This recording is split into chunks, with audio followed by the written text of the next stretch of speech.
Hello friends, welcome back to JPR kitchen. ఈరోజు వీడియోలో నేతి బొబ్బట్లండి. చాలా మృదువుగా, స్వీట్ షాప్లో కంటే టేస్టీగా, ఎన్ని రోజులున్నా మెత్తగా ఉండే విధంగా పొంగుతూ చాలా చక్కగా వస్తాయండి. మరి ఈ వీడియోలో నేను చెప్తున్న టిప్స్ని, కొలతల్ని ఫాలో అవి మీరు కూడా చక్కగా ఈ బొబ్బట్లు అయితే చేసుకోవచ్చు. వీడియోలోకి వెళ్ళిపోదాం. ముందుగా ఒక గంట సేపు నానబెట్టుకున్న పచ్చిపప్పు అండి. ముందుగా కడుక్కొని పచ్చిపప్పుని ఒక గంట సేపు నానబెట్టుకొని బౌల్లో వేసుకొని ఉడకబెట్టుకుంటున్నానండి. ఇవి ఉడికేలోపు బౌల్లోనికి ఏ కప్పుతో అయితే పచ్చిపప్పు తీసుకుంటున్నామో అదే కప్పుతో కప్పున్నర అయితే కరెక్ట్గా సరిపోతుంది. ఇప్పుడు దీనిలోని కొంచెం సాల్ట్, ఒక స్పూన్ నెయ్యిని యాడ్ చేసుకొని పిండిని బాగా కలుపుకోవాలి. ఇప్పుడు కొంచెం వాటర్ యాడ్ చేసుకొని సాఫ్ట్గా కొంచెంగా వాటర్ యాడ్ చేసుకుంటూనే మెత్తగా కలుపుకోవాలి. ఈ పిండి ముద్ద అస్సలు గట్టిగా ఉండకూడదు. సాఫ్ట్గా ఇలా చేతులకి స్టిక్కీగా అంటుకునే విధంగానే కలుపుకోవాలి.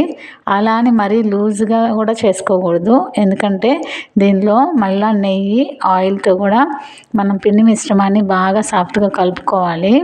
ఇక్కడ నేను నెయ్యిని అలాగే కొంచెం ఆయిల్ని కూడా తీసుకున్నాను. మీరు అచ్చం నెయ్యితో అయినా చేసుకోవచ్చు, లేదంటే అచ్చం నూనెతో కూడా, ఆయిల్తో కూడా చేసుకోవచ్చు.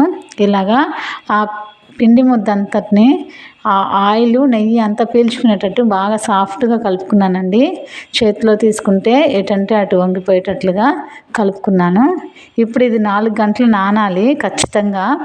అప్పుడు ఆయిల్ అంతా కూడా బయటకు వస్తుంది.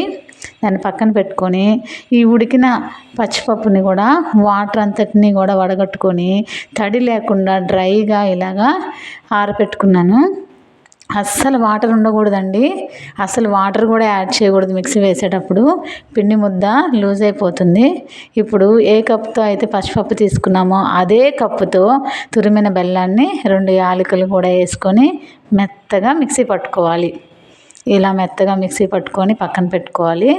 ఇప్పుడు ప్యాన్ తీసుకొని అచ్చం నెయ్యి యాడ్ చేస్తున్నాను. దీంట్లోనికి కొంచెం నెయ్యి వేసుకొని పిండి ముద్దను కూడా యాడ్ చేసుకొని దీన్ని బాగా కలుపుతూ స్టవ్ని సిమ్లో పెట్టుకొని మాత్రమే దీన్ని చక్కగా ఇలాగా కొంచెం థిక్ కన్సిస్టెన్సీ ఇట్లాగా ప్యాన్కి సపరేట్ అయ్యి పిండి ముద్ద కొంచెం దగ్గర పడిన తర్వాత ఇలాగా ఉండగా వస్తుంది. అప్పుడు స్టవ్ని అయితే ఆఫ్ చేసుకోవాలి. దీన్ని పల్చగా ప్యాన్కి అప్లై చేసుకొని ఇది చల్లారిన తర్వాత ఇలాగ ఉండగా వస్తుందండి. ఇది ఫ్లేమ్ని సిమ్లో పెట్టుకుని మాత్రమే ఈ ప్రాసెస్ అంతా ఖచ్చితంగా చేయాలి. అప్పుడే టేస్ట్ బాగుంటుందండి ఈ బొబ్బట్లు. ఇప్పుడు చేతికి కొంచెం నెయ్యి అప్లై చేసుకొని ఈ బాల్స్గా ఈ పిండి మిశ్రమం అంతటిని కూడా చేసుకోవాలి. ఇప్పుడు ముందుగా మనం కలిపెట్టుకున్న ఈ పిండి 4 అవర్స్ పాటు నానబెట్టుకున్నానండి. 4 అవర్స్ తర్వాత ఇది ఆయిల్ అంతటిని రిలీజ్ చేసింది చూడండి. ఇప్పుడు ఒక్కసారి అలా కలుపుకొని దీంట్లో ఉన్న ఆయిల్తో మాత్రమే ఈ బొబ్బట్లని చక్కగా చేసుకోవచ్చండి. ఈ పిండి ఎటంటే అటు సాఫ్ట్గా వంగిపోతుంది. ఇలా ఉండని చేసుకున్న తర్వాత చేతి మీద కొంచెం పలుచగా ఒత్తుకొని మనం ముందుగా చేసుకున్న ఈ బాల్ని కూడా పెట్టుకొని ఈ పిండి అంతటిని కూడా ఆ బాల్ కవర్ అయ్యేటట్టుగా కవర్ చేసుకొని ఎక్సెస్ ఏదైనా పిండి ఉందంటే ఇలా కొంచెం రిమూవ్ చేసుకోవాలి. ఇప్పుడు రౌండ్గా బాల్గా చేసుకొని దీన్ని ఒక కవర్కి ఆయిల్ అప్లై చేసి పెట్టుకున్నానండి ముందుగానే.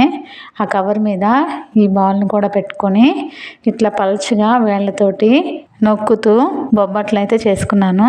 నేనైతే బయట స్వీట్ షాప్లో ఏ సైజులో అయితే ఉంటాయో అదే సైజులో చిన్నగా చేసుకున్నాను. మీకు నచ్చిన సైజులో అయితే చేసుకోవచ్చు. ఇప్పుడు ఒక ప్యాన్ మీద కొంచెం నెయ్యిని వేసుకొని ఈ బొబ్బట్టు వేసుకొని సిమ్లో పెట్టుకొని బాగా అటువైపు ఇటువైపు 2 వైపులా తిప్పుతూ కాల్చుకుంటున్నాను. ఫ్లేమ్ అనేది ఖచ్చితంగా సిమ్ టు మీడియం ఫ్లేమ్కి అడ్జస్ట్ చేసుకుంటూ అయితే ఈ బొబ్బట్లు కాల్చుకోండి. ఇంతే చక్కగా అయితే ఈ బొబ్బట్లు వచ్చేస్తాయండి. ఇవి పొంగుతూ చాలా సాఫ్ట్గా అయితే ఇవి బొబ్బట్లు వచ్చేస్తాయి. చూడండి బొబ్బట్లు ఎంత బాగా పొంగుతున్నాయో. ఇంతే అండి. మీరు కూడా ఈ బొబ్బట్లు మీ ఇంట్లో ఖచ్చితంగా నేను చెప్పిన ప్రాసెస్లో ట్రై చేయండి.